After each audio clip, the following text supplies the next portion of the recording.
মুহূর্তে দাঁড়িয়ে আমাদের নজর থাকছে তিন জায়গায়। সকাল থেকে এই মুহূর্তে দাঁড়িয়ে বড় খবর, পুরো নিয়োগ দুর্নীতিতে আবারও তেড়ে ফুঁড়ে নেমে পড়েছে ইডি। এনফোর্সমেন্ট ডিরেক্টরেটের আধিকারিকরা পৌঁছে গিয়েছে তিন জায়গায়। শীতের সকাল, ঘুম ভাঙার আগেই, কাক ডাকার আগেই পৌঁছে গিয়েছেন ইডির আধিকারিকরা। সন্দেশখালী কাণ্ডে 7 দিনের মাথায় 7 সকালে কেন্দ্রীয় এজেন্সির অ্যাকশন। কোন কোন জায়গায় অ্যাকশন, সেই ছবি আমরা 3টে জায়গার ছবি আপনাদের সামনে তুলে ধরছি।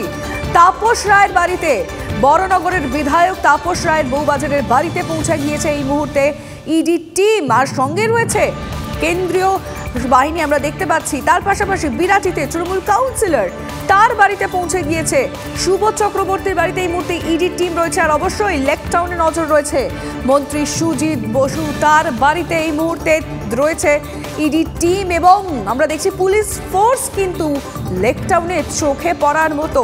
আর এই তিন জায়গাতেই সবার আগে, সবার প্রথম টিভি9 বাংলার রিপোর্টাররা পৌঁছে যায় এই মুহূর্তে লাইভ অন দ্য স্পট। দেবেন সেখান থেকে সমস্ত আপডেট। কোন কোন প্রতিনিধি এই মুহূর্তে আমাদের সঙ্গে রয়েছেন? আমাদের সঙ্গে রয়েছেন একেবারে লেক টাউন থেকে আমাদের প্রতিনিধি সুশোভন, আমাদের সঙ্গে রয়েছেন সোমা, তৃণমূল কাউন্সিলর বিরাটিতে সুবোধ চক্রবর্তী, তার বাড়ি থেকে আমাদের সঙ্গে রয়েছেন সুচরিতা, একেবারে তাপস রায়ের বাড়ির সামনের ছবিটা তুলে ধরার জন্য বউবাজারে তার যে বাড়ি, যেখানে এই মুহূর্তে ইডি টিম পৌঁছে গিয়েছে।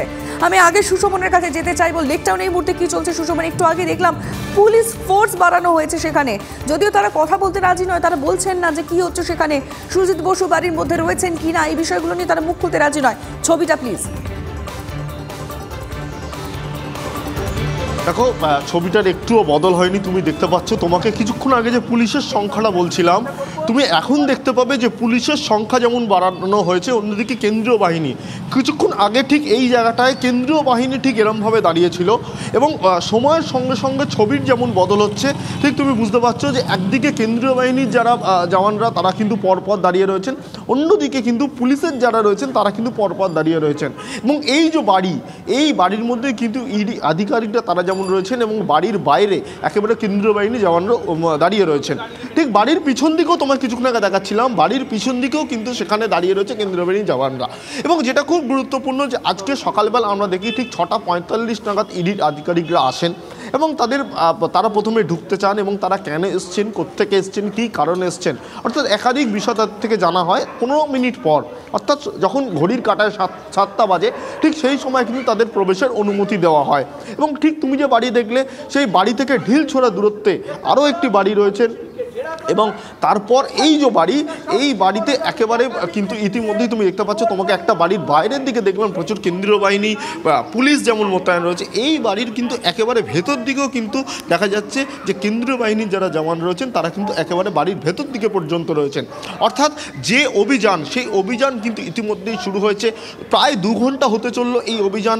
যেটা গুরুত্বপূর্ণ যে এখানে মূলত তারা যে অভিযান করছেন, সেই তল্লাশি অভিযানে মূলত কী কী তথ্য তারা পান সেটা যেমন গুরুত্বপূর্ণ, অন্যদিকে আরও গুরুত্বপূর্ণ যে তারা কারোর সঙ্গে কথা বলেন কিনা এবং সেখান থেকে বেশ কিছু তথ্য উঠে আসে কিনা।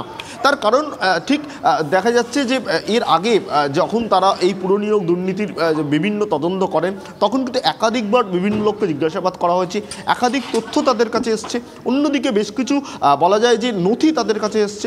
অয়নশীল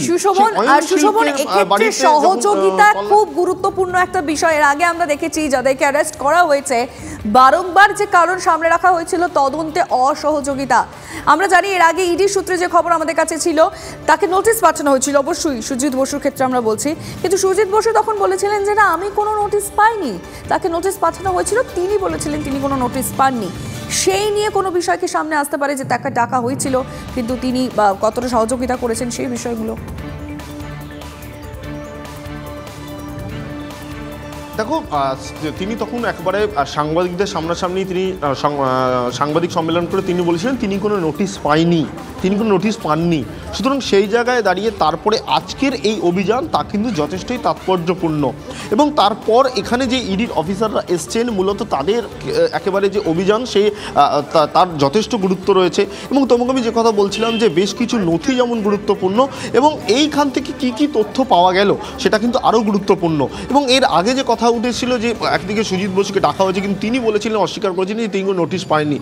অর্থাৎ আজকে এই অভিযানের পরে সুজিত বসুটির বক্তব্য তা কিন্তু আরও গুরুত্বপূর্ণ। লিমা, বেশ, তুমি সঙ্গে থাকো সুশোভন। আমি এবার একটু লেকটাউন থেকে অন্যান্য দিকেই যাই, কারণ এই মুহূর্তে দাঁড়িয়ে তিন জায়গায় ইডির অভিযান। ভোরবেলা সবার আগে আমাদের প্রতিনিধিরা সে সমস্ত জায়গায় পৌঁছে যায়।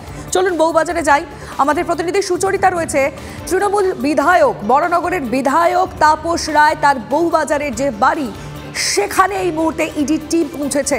সুচরিতা, এই মুহূর্তে কি ছবি দেখতে পাচ্ছ, সেখানে কি তৎপরতা খেয়াল করছো? দেখো লিমা, তাপস রায়ের বাড়ি এই যে 105 নম্বর বিবি গাঙ্গুলি স্ট্রিট, ঠিক 6:45 অর্থাৎ কাক ভোরে রওনা দিয়ে এখানে পৌঁছে গেছিলেন। যদিও এখানে প্রবেশ করতে খুব একটা বাধাপ্রাপ্ত হননি এখানের আধিকারিকরা, এবং আমরা জানি যে পুরো যখনও পর্যন্ত আমরা তাদেরকে ফলো করে আসছিলাম, আমরা নিজেরাও বুঝতে পারছিলাম না যে ঠিক কোন জায়গায় যাচ্ছেন, কিন্তু অবশেষে আমরা দেখলাম যে বিবি গাঙ্গুলি স্ট্রিট 105 অর্থাৎ তাপস রায়ের বাড়িতে, এবং সেখানে আমরা দেখতে পাচ্ছি একদম পুরো বাড়িটাকে ঘিরে ফেলা হয়েছে। এবং প্রথম থেকেই কোথাও যেন ইডি সূত্র থেকে জানা যাচ্ছে যে এই যে পুরো নিয়োগ তদন্ত, সেখান থেকে আস্তে আস্তেই কিন্তু তাপস রায়ের নামটা এসছে, এবং সেখান থেকেই কিন্তু তাপস রায়ের বাড়িতে তল্লাশি, এবং তাপস রায়কে তারা যারা ইডির আধিকারিকরা আছে তারা কিন্তু আলোচনার জন্য তার বাড়িতে আসেন। এবং সেখানে আমরা দেখতে পাই যে এখানকার যে মুচিপাড়া যে পুলিশ স্টেশনের যারা পুলিশ আধিকারিকরা, তারাও কিন্তু এখানে পৌঁছে গেছেন, এবং তারা কিন্তু আমরা দেখতে পাচ্ছি ঠিক ফুটপাতের উল্টো দিকে। সুচরিতা, একটা বিষয় জানতে চাইবো, যে পুরসভাগুলোর নাম বারংবার উঠে এসেছিল, যে পুরসভাগুলোর তালিকা সামনে এসেছিল, তার মধ্যে কিন্তু অন্যতম ছিল বড়নগর পুরসভা। সেখানে দাঁড়িয়ে অপর্ণা মৌলিক, তিনি কিন্তু গিয়েছিলেন, তো যখন তাকে ডাকা হয়েছিল তিনি হাজিরা দিয়েছিলেন, সেখানে তাকে জিজ্ঞাসাবাদ করা হয়েছিল। তারপরে তাপস রায়ের বাড়িতে যাওয়া, এই কানেকশনটা একটু জানতে চাই। হ্যাঁ, একদম। দেখো, সেখান থেকেই কিন্তু অনুমান করা হচ্ছে, অর্থাৎ ইডি সূত্র থেকে বলা হচ্ছে সেখান থেকেই কোনোভাবে তাপস রায়ের নামটা উঠে এসেছে, এবং সেখানের থেকেই কিন্তু সূত্র ধরে কিন্তু এখানে আসাই 105 নম্বর বিবি গাঙ্গুলি স্ট্রিট, এবং সেখানে এসে যে তল্লাশি চালানো এবং যার নথিপত্র আছে সমস্ত কিছু তার কাছ থেকে, অর্থাৎ তাপস রায়ের কাছ থেকে জানতে চাইছে ইডি আধিকারিকরা। এবং সব থেকে তাৎপর্যপূর্ণ বিষয় যে ইডি আধিকারিকদের মধ্যে বেশ কিছু মহিলাও রয়েছে, এবং যারা সিআরপিএফ জওয়ান তাদের মধ্যেও মহিলা রয়েছে, অর্থাৎ পরিবারের অন্যদের সঙ্গেও যাতে খুব সহজভাবে কথা বলা যায় এবং আলোচনা করা যায়, সেটাও কিন্তু নজরে রাখা হচ্ছে। এবং আরেকটা জিনিস দেখবে যে আমরা কিছুক্ষণ আগে দেখলাম যে মুচিপাড়ার যারা পুলিশরা এসেছিল তারা কিন্তু ভেতরে গেছিল, কিন্তু তারা বাইরে বেরিয়ে এসে বললেন না যে ভেতরে কি চলছে বা তাদেরকে কথা বলতে দেওয়া হয়েছে কিনা। কিন্তু এই মুহূর্তে এই যে জায়গাটা রয়েছে তার কিন্তু ঠিক ফুটপাতের ওপাশে তারা কিন্তু সকলে এখনো পর্যন্ত মোতায়েন রয়েছে। আমি আমার ক্যামেরা পার্সনকে বলবো একটু ঘুরিয়ে দেখাতে যে ঠিক ফুটপাতের উল্টো দিকে এখানে যারা মুচিপাড়া পুলিশ, আমরা লেকটাউনে দেখলাম যে সুজিত বসুর বাড়ির সামনে প্রচুর পুলিশ, লেকটাউন থানার প্রচুর পুলিশ উপস্থিত রয়েছে। এক্ষেত্রেও কি তাই, মানে আমরা যে ছবিটা দেখাচ্ছ? লিমা, ঠিক সেটাই তোমাকে বলতে চাইছিলাম যে এখানেও কিন্তু পুলিশ রয়েছে, এবং শুধুমাত্র যারা পোশাকে রয়েছেন তারা না, অনেক পুলিশই রয়েছেন যারা কিন্তু সিভিল ড্রেসে রয়েছেন। এবং দেখো, ফুটপাতের উল্টো দিকটা একদম তারাই দখল করে নিয়েছে বলা যায়, এবং এখানকার যারা রয়েছে আশেপাশে তারাও কিন্তু ভিড় করে রয়েছে।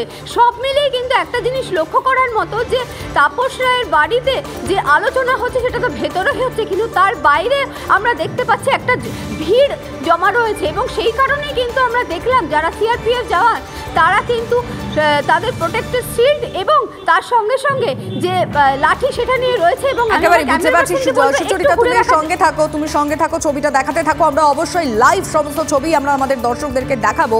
হ্যাঁ, এটা লক্ষণীয় বিষয় যে প্রতিটি জায়গায় কিন্তু কেন্দ্রীয় বাহিনী তারা কিন্তু তাদের সুরক্ষা বলয়, যেটা যে তাদের যে সুরক্ষা বেশ খানিকটা বাড়িয়েছেন।